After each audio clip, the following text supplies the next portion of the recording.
Alright, and here is the video review for a toy that, if you've paid any attention to my reviews in the last few months, I've really been looking forward to. This is ToyWorld's Roar, the first in their Dinobot line. That's supposedly going to be a combiner. They've teased a combiner. There's no combiner parts in with this particular package, but it's their version of Snarl. And if you've heard me in any of my recent Dinobot reviews, you'll know that I am a big fan of Snarl and Stegosaurus in general. So I'm very glad that one of these companies has finally gotten him out in some way, shape, or form. And it's actually a pretty fun little figure, so we'll get to it. The box itself is very basic. It's the standard ToyWorld. There's some art on the side, some pictures of the toy on the back, pictures of the toy on the side. Very basic ToyWorld packaging. Although a very nice box. And here's the stuff on the bottom. And you actually lift this flap up and open it up inside. Inside is the sealed little pack with the instruction manual. There's a sticker with the box art on it, which is cool. And then a little hard plastic bio card, which is actually in its own separate little baggie. Now, you don't actually even have to unseal this. This is just a flip-over sheet, it looks like, with the Roar on it. Maybe. Yeah, it looks like it's just one single sheet. And if you knock the stickers out of the way, there's steps 1 through 11 on the front and 12 through 24 on the back. So you don't even really have to open that to get the instructions. And then inside, you'll see there's this big styrofoam chunk with the ToyWorld logo mixed in on it. It feels kind of like something you'd get from Omaha Steaks. But you lift this up, and then Snarl is packaged, or Roar is packaged. Just like this, there's nothing under this. It's just empty under the styrofoam. We've got his gun up here, his sword over here, and then Roar himself in a form-fitted little cavity there. You can see the leg molds, and they're mirrored on the back, so the front box. And a little styrofoam thing to keep his tail in place. And that's the packaging. We'll put that off to the side. And we'll bring in, whoa, that's really white. Bring in Roar himself. So we can focus that down a little bit. There we go. Lock this in here now. And maybe brighten it up just a bit. So there we go. So there's Roar himself in Stegosaur mode. And he's chunky. He's got his head's a little different shaped, but he's got a vaguely G1-esque, bulky Stegosaur mode, which I really like. Chrome all over, and you know how I feel about chrome. It's really well done here. I don't have any problems with the chrome. It feels like chromed plastic, and that's what's going to happen when you've got chromed plastic. But I will admit, like, I still have my same feelings on chrome. I'm a little willing to forgive it because it's Snarl. That's my personal bias overriding my my general bias on chrome. I do like toys like the Planet X stuff and Columpio here that do this kind of bronzy gold paint versus the shiny chrome, but I'll make an exception for Snarl. I'll put up with it on Snarl. I would have liked to, like here's some of that. I think it would have looked just as good with it this gold paint color as well. But again, that's it. And then just a quick size comparison. Here he is with Fans Project Columpio, just to give you an idea of how they scale together.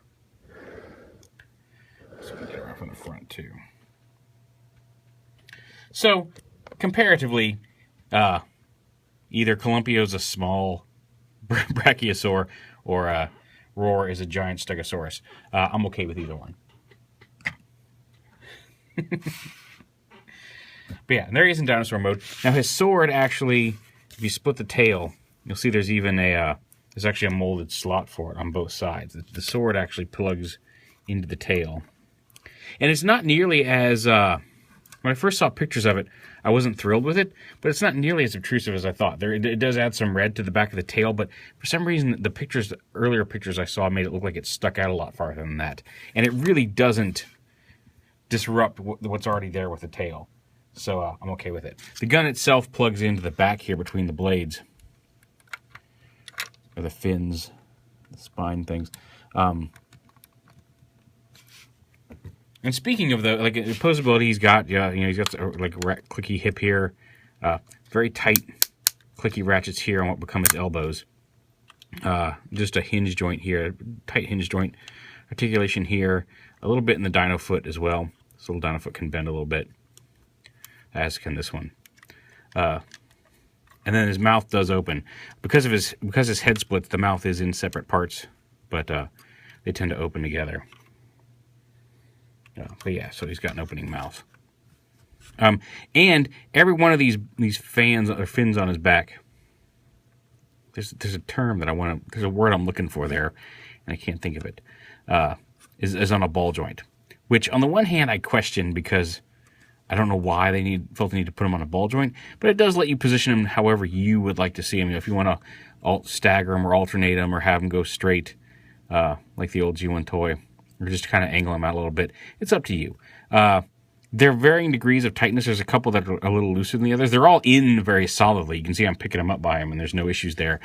Some move a little bit more, like this one. We cut like loose teeth. This one wiggles a little bit more than this one does.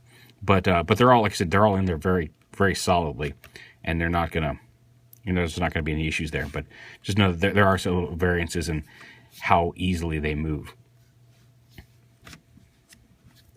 So yeah, nice big chunky stegosaur. Now, his transformation is a lot like what you would expect from a G1-esque snarl, with a few twists. So we'll go ahead and take the gun off. And here's a look at the gun. It's got some pugs here. This, actually, that does come off. Okay, so this looks very modular. It reminds me vaguely of some of the gun bits that came with Hercules, especially with the red plastic. I have no idea if there's any relation between the companies or if there's a similar designer, if it's the same designer. I have no idea. But I will say, like, the gun especially is, with the red plastic and the ports and everything here, is very reminiscent of the guns that came with TFC's Hercules. Go ahead and pull the sword out of his tail. You can actually leave that in until the transformation step. Now, the tail does plug into the back here. You can see it plugs into these four things, as well as there's a hinge bit here. You can transform it without popping it off. I'm going to attempt to do that, but it does come off for, I think, for combined mode. And because in combined mode, I think that's probably where the foot's going to peg in. I believe they've shown it with a foot like this, and the head flips out. And I'm not sure how the legs are configured, but we'll figure all that out when the actual combiner pieces come, because as of right now, he did not come with the foot or anything that he's been shown pictured with in some of the very early promo shots. But so yeah, so there's his tail. But you start off right up front, just like old G1. You just kind of come under here and split the head apart. This takes a little doing. You split the head apart, close the jaw, and open it up like that. And then the legs unpeg. They kind of hook in around these things, and they peg in up here. And then you fold them around. They help to do it separately just to give them a little bit more clearance to get around the corners here. We'll bring the leg around like that. And then the dinosaur legs, you fold open this panel right here. And then this panel on the inside actually hinges all the way around. You hinge it around like this, and you can see there's a hinge here. So when you fold it around, now you fold that hinge back around this way, and that same piece folds back around to fill in the gap. So there's not a gap there versus just folding it over. And this is going to come down and kind of form the heel of the robot mode, like that. This can be a little tricky to position in robot mode, but if you have the foot flat and this flat, it's a good starting point like that. And then this panel just closes back up. Same thing over here. Let's see, his tail just fell off. When it's unpegged from the four pegs, it doesn't peg in there very tightly, but it's all, there's no worries in robot mode that it's all taken care of and set up to not be an issue, but during transformation it does like to pop off. I'm going to go ahead and stick it back on for the sake of everything, but again, like I said, that's not uncommon and not my fault. So how about that? So yeah, so you bring it down. And then you've got the legs pretty much done. Then fold the dinosaur head down to the side of the legs, and they're ready to go. Bring them all the way forward on their clicks. And then over here, so here's where you pull this piece up. And you rotate these. So you take this, you open up the tail and turn it sideways. And when you turn it sideways, that gives it the clearance for these to rotate up. So you rotate this whole side assembly up. And then underneath, these panels right here push up. Close up to widen the torso. There's little panels on the bottom here. You see the little tab there, and you can see right there, it slides out and it just pushes up into the body there. Bring the arms down and around. I pull this piece out and rotate it 180 degrees. Because there's a tab up here, With the tab up here, you can bring the tail down over this. And when you fold it down, you can see now there's a slot there in the back of the gray piece right here that this tab is going to tab into. So you fold it down like this, pull the tab up into that, and then push this back into the body. See, there's a hinge there, and that locks this whole assembly together. So now the tail's not going to pop off. And then you position the tail out to the sides like that. We'll get to more of that in a minute.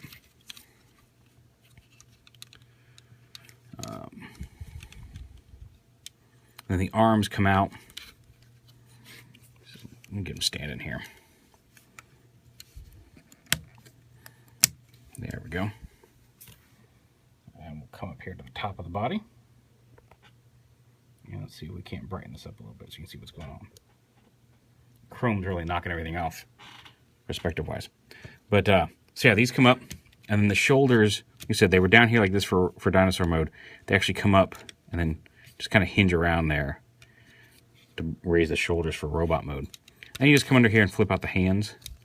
That can be a little bit of a pain just to get in there, because there's no tab here to help start the hand, so you got to reach in there to that hollow part of the hand and kind of pry it out. There we go. If you have skinnier fingers, it's easier to do. I'll flip that out. There is no wrist swivel, but the fingers do open. And you can fold that down behind it. You can leave it back down there like that.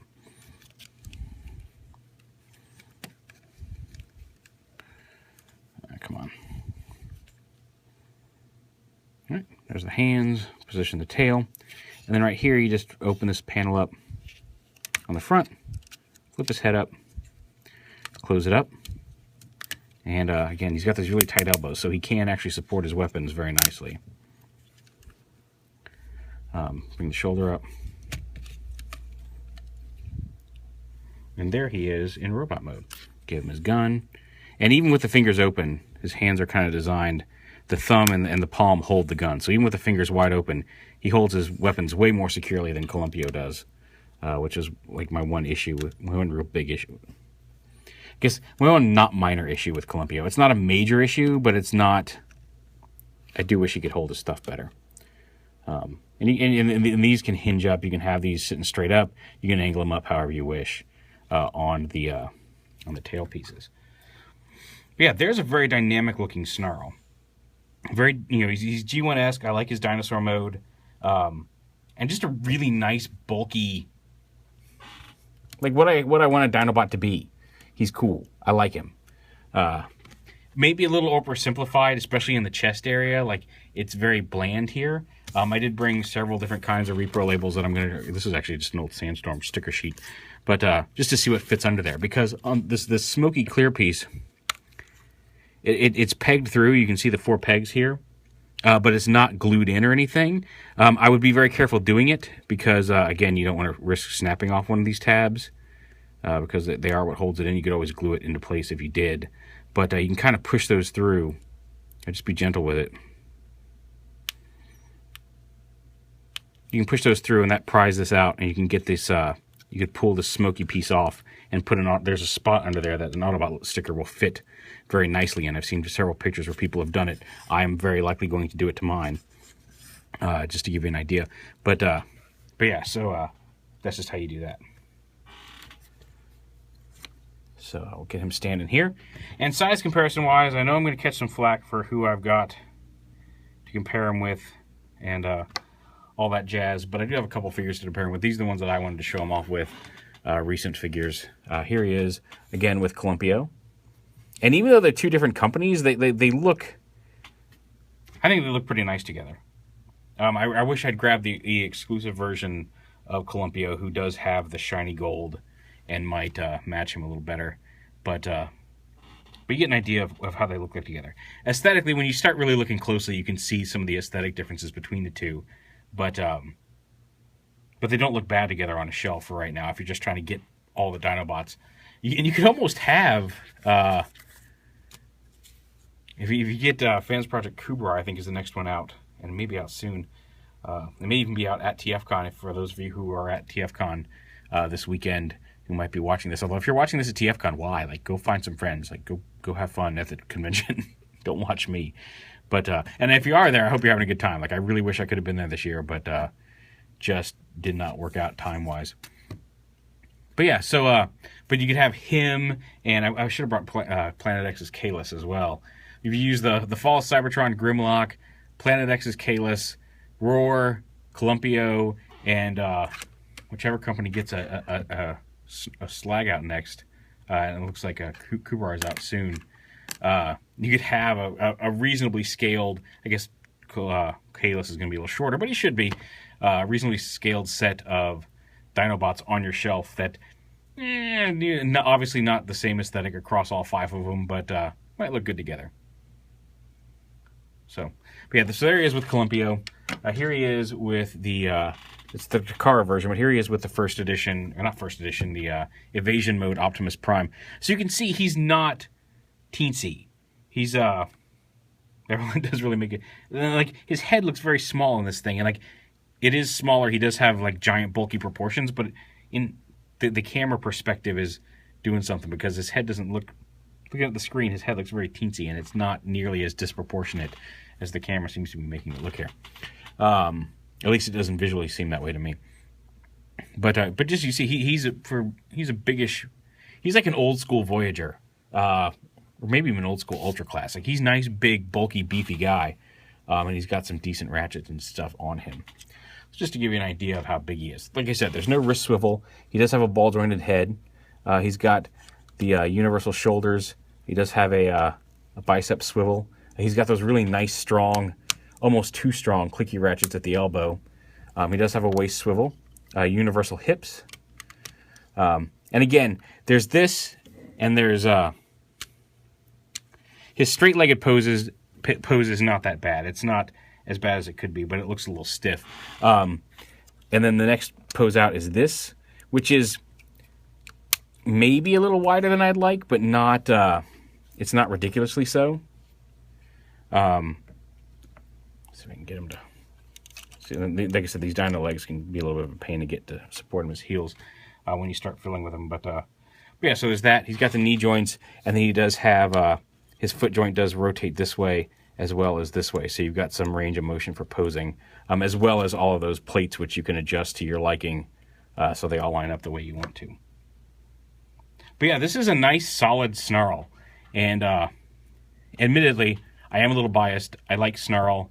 You're going to have to really mess Snarl up to get me to not like him, but I'm really happy with this. This is a nice first salvo in ToyWorld's Dinobot offering. I have no idea how many Dinobots I'm going to get. I'm definitely sticking with Fans Projects. I'm digging their aesthetics so far. I'm sticking with this line.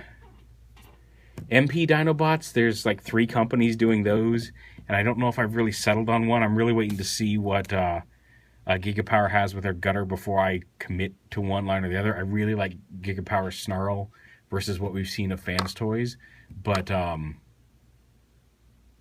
the Bullsfire Airstrike versus Fans Toys Soar, or what is it, Soar?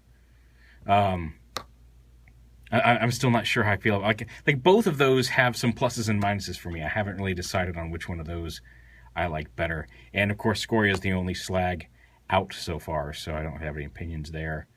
Fans Toys I thought was a good solid offering, so we'll see how it goes. But this guy's really nice. Like, this guy definitely cements my commitment to the ToyWorld line. I'm really digging their stuff lately anyway. I really hope they get the rest of the Throttlebots out soon too. But yeah, there is ToyWorld's Roar. A very nice representation of Snarl for your shelf. Big, chunky, beefy Stegosaurus. So, yeah, there you go.